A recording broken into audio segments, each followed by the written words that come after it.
All right, fight fans, special guest joining us now, undefeated lightweight. He's a young killer, that's right. Frank Martin. What's up, Welcome. Tim? What's going on? Welcome to the show. Chilling. Listen, first off, thanks for joining us, taking the time. A couple of things I want to ask you. I want to get into, in my head, right, when I'm watching on social media, I'm watching Errol post you and talk about you, I say to myself, damn, is he putting pressure on Frank? Frank got to live up to all of that. You know what I'm saying? Errol's done so much and he believes so much in you. Do you take that as motivation or does it ever feel like pressure? It's motivation. You know what I mean? For the most part, it's motivation.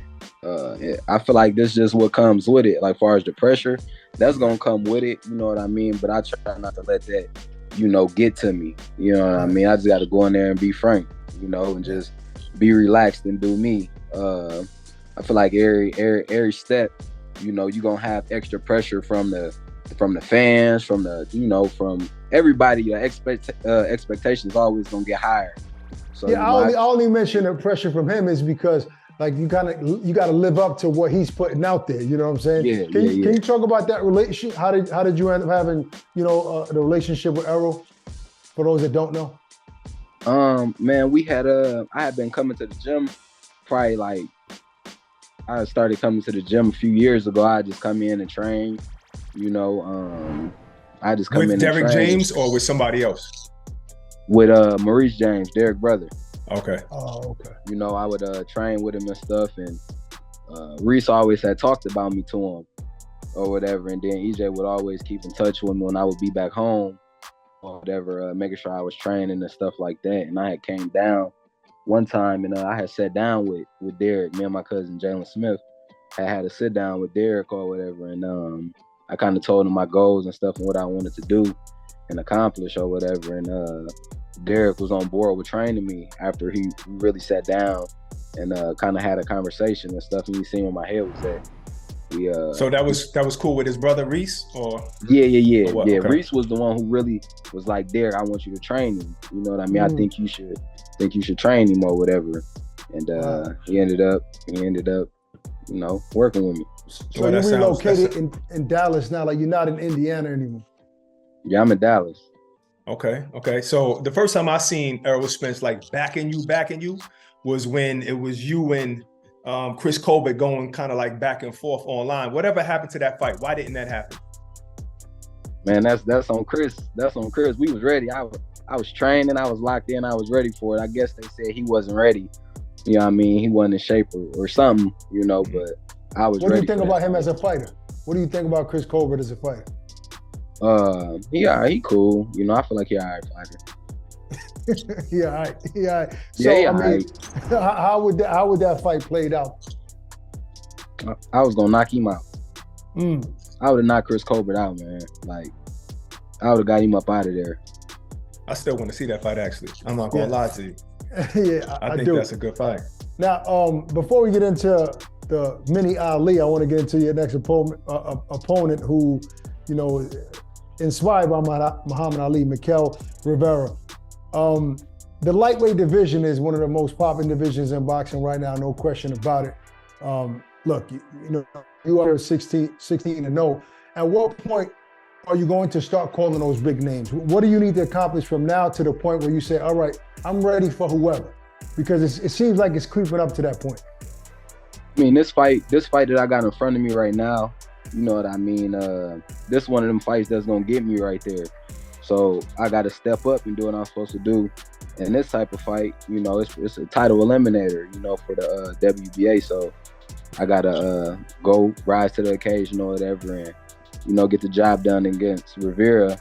And then that put me in that position to be able to call a guy out and not just be calling them out. And I ain't even a mandatory or nothing like that. You know what I mean? Like, right.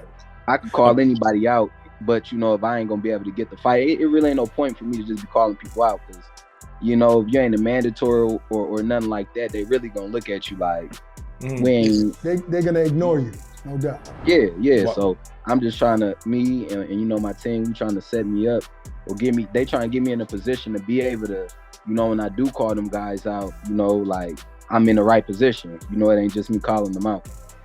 Right. And then in my opinion, you already fought guys like Duno and Marinez that other top guys fought, and you did them dirty. So you already kind of proved it to me that you belong. So how do you rate the Dominican Ali Rivera? I think Rivera, he a balanced fighter. You know, I think he a good fighter. You know, he got a style similar to the guy fought the Jackson Marinez guy. You know, I feel like they kind of got a similar style. He may be more slick, you know, slicker than Marinez, but I feel like they got the height, the same kind of length and all of that stuff. You know, they kind of got similar styles. Just Rivera is just gonna be the more, you know, slick. I feel like he's gonna be a slicker version of it. You know, they say there's a saying that when guys are undefeated, you know, it's hard. They don't know how to lose, right? So obviously, you can, you know, you have that experience, and so does he. He hasn't beaten yet. So how do you, you know, give him his first L? Is it going to be a Frank just putting pressure on him, trying to get him out of there early? Is it going to be tactical early? How are you going to approach this one? And I just plan on going in there being sharp, being focused. Really in the fight, man, whatever presents itself. You know, I'm looking for opportunities when I'm in there in the ring. You know, if opening open up or whatever, you know, I'm gonna capitalize off the opportunity. I ain't going in there just to, you know, play with him. You know, if I gotta go 12 with him, I'm a figure it out and do what I gotta do. If I catch him with a shot in between something, that'd be even better. But you know what I mean, man, I just want to go out there and just put on a great performance and show everybody like that I'm ready for all the top fighters. You know, you got one fighter in your division with all the belts, and that's Devin Haney. But for some reason, when you ask people who's the best in the division, they name a whole bunch of other fighters, and I'm like, he's the guy that beat the guy. Who do you think is the best guy? Besides the potential you see in yourself, who do you think the best guy in the division is? Man, this for real, like, it's you got all the fighters good at different things. Gotcha. You know what I mean? And styles make fights at the end of the day. True. You know, like Wishakar's style was perfect for Kambosos. Devin Haney's style was perfect for Kambosos. Mm-hmm. He ain't get into the exchange with him. He ain't bang with him. He boxed him. You know, he made it easy. You know, if he bang with him, then he make it a harder fight for himself. So I feel like some fighters box better than others. Some got that power or more explosive. So really, man, with the top five, it's hard to really say, like, this dude just better than him. You know what I mean? Cause but like doesn't Devin Haney deserve to be called the best if he's undisputed? Like, doesn't that make sense? Yeah. You could say Devin Haney, he the best right now. Right. You know what I mean? But Devin Haney, he got all the belts, so you can say he the best. But say if Devin can get in there with another style, and you know, like who? Tank, Ryan, who? Huh? Like who? Who would give him trouble? Tank, Ryan, who? Okay, so perfect example. Tank the type of fighter, right? You can get up on Tank on the scorecards, but you can't fall asleep on Tank in there because Tank can come and get you up out of there with one shot. Right. You know what I mean? So it's just like, you know, with that, like Tank just one of them fighters that he could beat anybody. You know what I mean? And then there's guys who can get up on him, and you know what I mean? Outpoint him if they don't get caught with one of them shots. Yeah, you know, I totally agree with you. So what makes you better than all of them? Man, I feel like I'm balanced. I feel like I can box. You know, I feel like I could box good if I got a box. If I could bang, if I need to bang, I could counter. You know, I feel like I can do it all. I feel like I'm not a person can't look and just say, Frank just fight. He just a strong fighter who he just coming in strong. You know, I kind of adapt to my opponents for real. And I can attest to that, man. I think you do everything well in there. If I'd like to ask, you know, our guests before we get out of here, like I want you to give me your layout if you were in control, not the promoters, advisors, anything like that. If Frank can make the decisions on your next three opponents after Rivera, if you do get past Rivera, who would those three opponents be? It would be Tank, Ryan, Devin.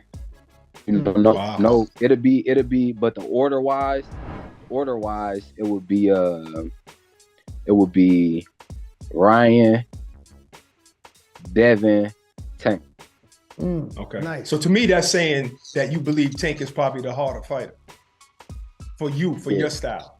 He the most dangerous out of them. The most dangerous. All right. You know, a lot of people felt, Frank, before you get out of here, a lot of people saying that the gentleman that just came up to 135 is probably the most dangerous fighter in the division, and that's Shakur Stevenson. What do you say to the people that saying, even though he hasn't fought at lightweight, he's the most skilled fighter in the division?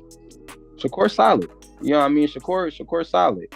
I can't tell you nothing from Shakur. Shakur, he got it. You know what I mean? He could box. He very calculated. You know, Shakur nice. You look forward to a fight with him? Yeah, you know, if that come down, you know, that'd be a good fight too. Well, I mean, if any of those, before any of those fights happen, obviously you got to get. I got to take care of my business against Rivera. You know, Yeah. I got to handle business against him first. It's a good fight, good name. Right. He's made a little name for himself, mimicking Ali, but winning and staying undefeated. So That's good right. luck to you. And that's on the 17th of December on Showtime. Listen, looking forward to seeing you against all the big names in the sport. You are a true talent, man. Thanks for joining us, and we'll see you soon. All right, now, fellas, appreciate y'all. All right, brother, take it easy. Introducing the new DAZN Boxing Show podcast. No matter the time or the place, getting your boxing content has become easier than ever. Tune in as we give you exclusive insights, predictions, fight night recaps, and more alongside the biggest names in the game. All for free. Available globally every Thursday across all audio streaming platforms and with new episodes dropping weekly to give you the latest news. Just type in the DAZN Boxing Show podcast, listen in, and enjoy.